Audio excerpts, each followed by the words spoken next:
আমন্ত্রণ দীপ্ত সংবাদে আপনাদের সাথে আছি আমি ইয়াসমিন সুমনা। শুরুতেই জানিয়ে দিচ্ছি সংবাদ শিরোনাম। দেশকে বাসযোগ্য করতে সবাইকে এক হয়ে কাজ করতে হবে, বিএনপির বর্ধিত সভায় খালেদা জিয়া। গাজা যুদ্ধবিরতি চুক্তির প্রথম পর্ব শেষ, 4 জিম্মির মরদেহের বিনিময়ে 600 ফিলিস্তিনি বন্দী মুক্ত। চ্যাম্পিয়ন্স ট্রফিতে নিয়ম রক্ষার ম্যাচে স্বাগতিকদের মুখোমুখি বাংলাদেশ, বৃষ্টিতে ম্যাচের ফল নিয়ে শঙ্কা।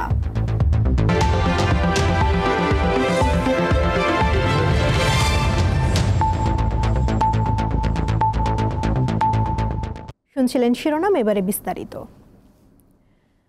বাংলাদেশকে সত্যিকার অর্থে বাসযোগ্য দেশ হিসেবে গড়ে তুলতে সবাইকে এক হয়ে কাজ করার আহ্বান জানিয়েছেন বিএনপি চেয়ারপারসন বেগম খালেদা জিয়া।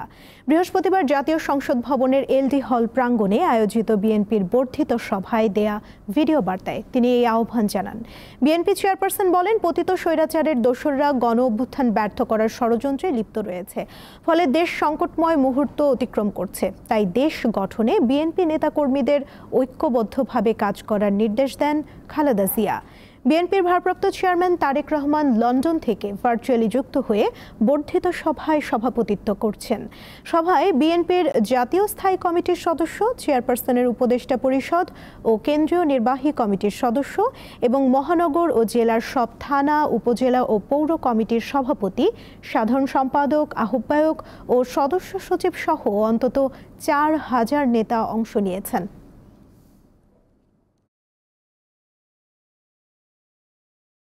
এখনো ফ্যাসিস্টদের দোসররা এবং বাংলাদেশের শত্রুরা গণ অভ্যুত্থানের মাধ্যমে প্রাপ্ত অর্জনকে নস্যাৎ করার জন্য গভীর চক্রান্তে লিপ্ত রয়েছে।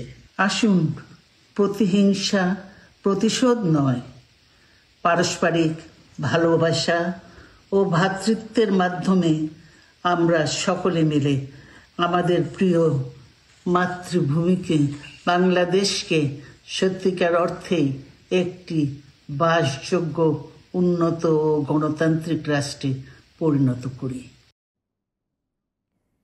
দেশের প্রয়োজনে সেনাবাহিনীর সকল সদস্যকে সর্বোচ্চ দায়িত্ব পালনে প্রস্তুত থাকতে হবে বলে জানিয়েছেন সেনাপ্রধান জেনারেল ওয়াকারুজ্জামান। বৃহস্পতিবার রাজশাহী সেনানিবাসের প্যারেড গ্রাউন্ডে বাংলাদেশ ইনফ্যান্ট্রি রেজিমেন্টাল সেন্টারে 7ম কর্নেল অব দি রেজিমেন্ট এর অভিষেক অনুষ্ঠানে তিনি এই কথা বলেন। সেনাপ্রধান আধুনিক ও যুগোপযোগী প্রশিক্ষণের মাধ্যমে একবিংশ শতাব্দীর চ্যালেঞ্জ মোকাবিলায় সদা প্রস্তুত থাকতে রেজিমেন্টের সব সদস্যের প্রতি আহ্বান জানান। এর আগে রাজশাহী সেনানিবাসের প্যারেড গ্রাউন্ডে পৌঁছালে সেনাপ্রধানকে প্রচলিত সামরিক রীতি অনুযায়ী আনুষ্ঠানিক অভিবাদন জানানো হয়। এরপর সেনাবাহিনী প্রধানকে কর্নেল র্যাঙ্ক ব্যাজ পরিয়ে দেওয়া হয়।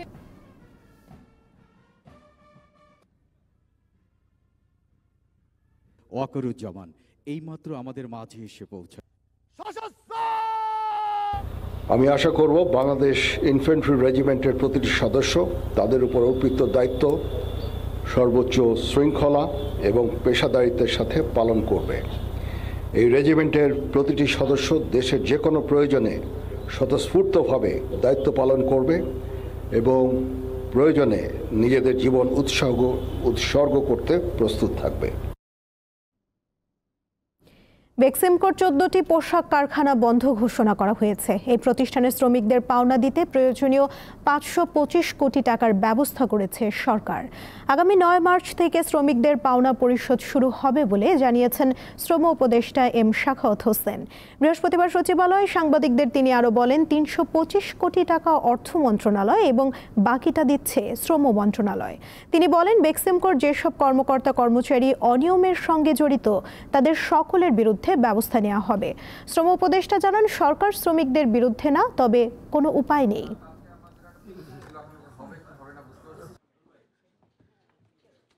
31,669 জন শ্রমিক এবং 1,565 জন কর্মকর্তার পাওনা বাবদ, আবার বলছি, মোট 525 কোটি 46 লক্ষ। অর্থ বিভাগের ব্যয় খাত হতে 325 কোটি ও 46 লক্ষ টাকা ওনারা দিচ্ছেন। আর আমার মন্ত্রণালয় মানে শ্রম মন্ত্রণালয় থেকে লোন হিসাবে আমরা দিচ্ছি 200 কোটি, যে আগামী 9 তারিখের ভিতরে যে যার পাটা পেয়ে যাবেন। ওকে, 9 তারিখ থেকে শুরু, আমরা চেষ্টা করব আরও আগে দেওয়া যায়।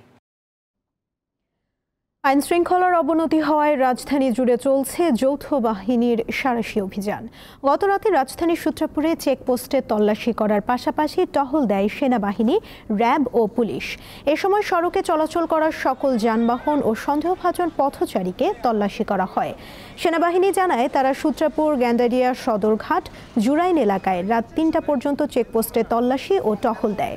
পরে তাদের আরও একটি দল ভোর 5টা পর্যন্ত অভিযান চালায়।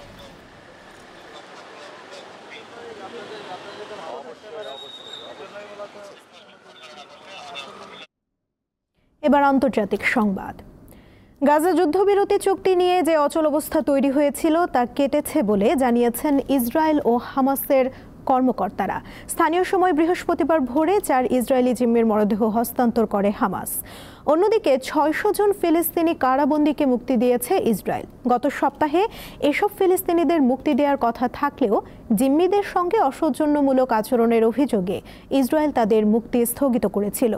এতে করে যুদ্ধবিরতি নিয়ে অচলাবস্থা তৈরি হয়। এদিকে আগামী শনিবার শেষ হতে যাচ্ছে যুদ্ধবিরতি চুক্তির প্রথম ধাপ। দ্বিতীয় পর্যায়ে কার্যকরের জন্য হামাসকে সব জিম্মিকে মুক্তি, গাজা থেকে হামাসের বিদায়, গাজা উপত্যকাকে সম্পূর্ণ অস্ত্রমুক্ত এবং গাজার নিরাপত্তার নিয়ন্ত্রণ ইসরায়েলের হাতে দেওয়ার 4টি শর্ত দিয়েছে ইসরায়েল। ইউক্রেনকে পশ্চিমা সামরিক জোট নেটোতে যোগ দেওয়ার কথা ভুলে যেতে হবে বলেছেন মার্কিন প্রেসিডেন্ট ডোনাল্ড ট্রাম্প।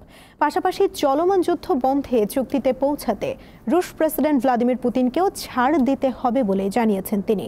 মার্কিন মন্ত্রিসভার প্রথম আনুষ্ঠানিক বৈঠকে এসব কথা বলেন ডোনাল্ড ট্রাম্প।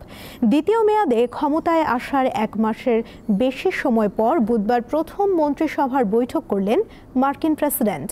বৈঠকে ট্রাম্প জানান খনিজ চুক্তিতে স্বাক্ষর করতে শুক্রবার ইউক্রেনের প্রেসিডেন্ট ওয়াশিংটন সফর করবেন। বৈঠকে ইউরোপীয় ইউনিয়নের পণ্যে 25% শুল্ক আরোপের ঘোষণা দিয়েছেন মার্কিন প্রেসিডেন্ট ডোনাল্ড ট্রাম্প। এদিকে মন্ত্রী না হয়েও বৈঠকে যোগ দেন ইলন মাস্ক। মন্ত্রিসভাকে তিনি প্রাণনাশের হুমকির কথা জানান। শেষ করার আগে শিরোনামগুলো জানিয়ে দিচ্ছি আরও একবার। দেশকে বাসযোগ্য করতে সবাইকে এক হয়ে কাজ করতে হবে, বিএনপির বর্ধিত সভায় খালেদা জিয়া। গাজা যুদ্ধবিরতি চুক্তির প্রথম পর্ব শেষ, 4 জিম্মির মরদেহের বিনিময়ে 600 ফিলিস্তিনি বন্দী মুক্ত। চ্যাম্পিয়ন্স ট্রফিতে আজ পাকিস্তানের প্রতিপক্ষ বাংলাদেশ, বৃষ্টির কারণে নিয়ম রক্ষার ম্যাচ নিয়ে শঙ্কা।